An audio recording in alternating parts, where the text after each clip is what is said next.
What if the thing you call you isn't confined to your body? What if your soul, your very consciousness, isn't just a poetic idea but a precise, measurable, and manipulatable code? Imagine a world where scientists, intelligence agencies, and secret institutions are racing to crack the deepest mystery of existence, the blueprint of the soul. In this video, we'll uncover hidden experiments, declassified intelligence programs, and suppressed scientific research that suggest humanity is on the verge of unlocking the code to the soul. What happens when consciousness becomes data?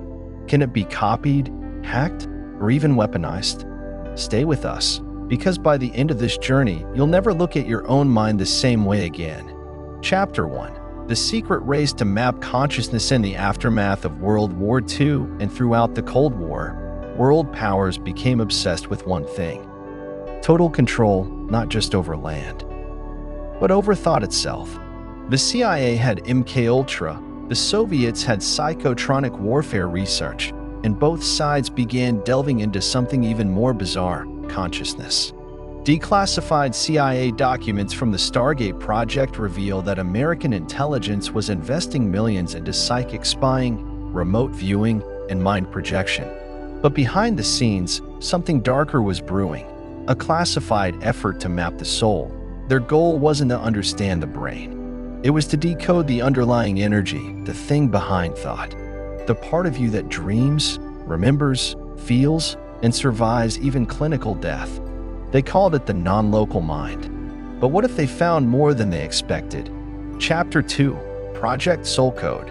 DARPA's secret blueprint according to leaked whistleblower reports and former military insiders. The Department of Defense began funding a project in the early 2000s known informally as Project Soul Code. The objective? To map the unique frequency pattern emitted by the human mind during peak consciousness. They believed that every soul had a code, an encrypted waveform of thought, emotion, and memory. Once cracked, it could be stored, transmitted, or even rewritten. The project was linked to advanced neuroimaging, quantum resonance technology, and experimental AI systems designed to interpret consciousness data in real time. Could this be why DARPA has invested so heavily in brain-computer interface tech like Neuralink? One insider claimed, "It's not about controlling computers with your thoughts. It's about downloading your soul." Chapter 3: Quantum Consciousness. Is the soul a frequency? Scientists like Roger Penrose and Stuart Hameroff introduced a theory that shocked the mainstream. They proposed that consciousness originates not in the brain's neurons, but in microtubules, tiny structures operating at the quantum level. This meant consciousness wasn't just electrochemical, it was quantum. If that's true, then your consciousness may not even exist entirely inside your head. It could be a quantum field, something that interacts with your body but isn't confined to it. This idea aligned eerily well with ancient spiritual beliefs, from Vedic teachings to Egyptian mysticism.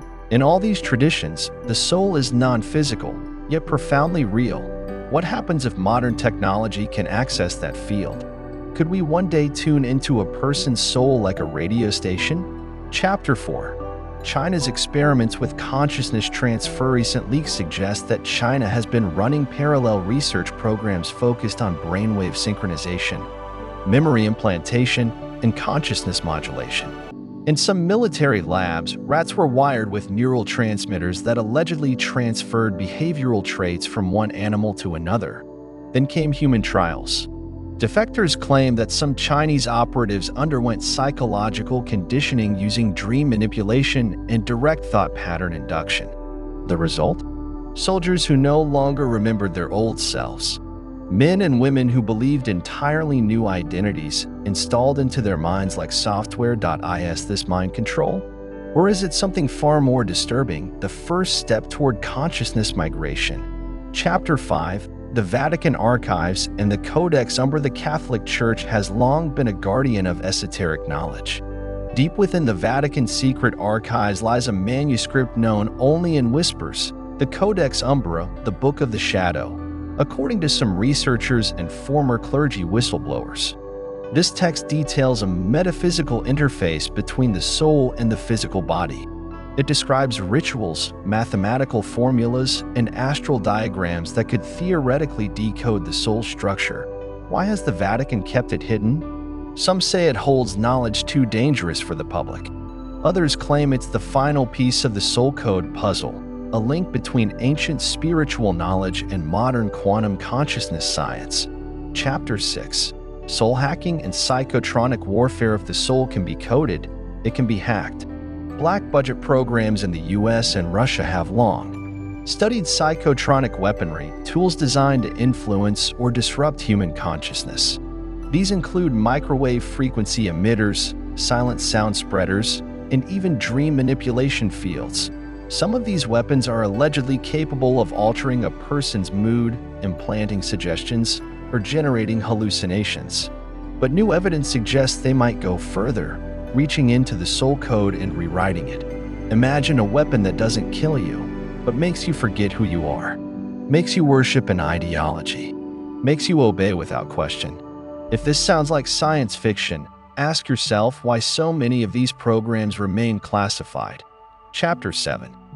Near-death experiences and the continuity of consciousness. Thousands of people who've suffered clinical death report astonishingly similar experiences, floating above their bodies, reviewing their lives, traveling through tunnels of light, and meeting non-human intelligences. What's more, many return with knowledge they couldn't have known, languages, locations, even events that hadn't happened yet. Could this be proof that consciousness, or the soul, continues after bodily death? Are MDEs glimpses into another layer of existence, a realm our soul code enters when freed from the physical body? Some researchers believe these events are not hallucinations, but transitions into another frequency, one that our consciousness can access once it's no longer tethered by biology. Chapter 8. Artificial Souls. The rise of digital consciousness. In 2025, AI systems can now write, speak, and even mimic human emotion. But some developers whisper of something far stranger: AIs claiming to be conscious, claiming to have dreams, describing inner experiences. If a soul is just code, could it be simulated? Projects like Google's DeepMind, OpenAI, and Neuralink are edging closer to creating synthetic minds. But what if they accidentally or deliberately create synthetic souls? Consciousness that isn't born, but built. If so, we must ask the ultimate question: who owns the soul code? And what happens when we let corporations or governments write it for us?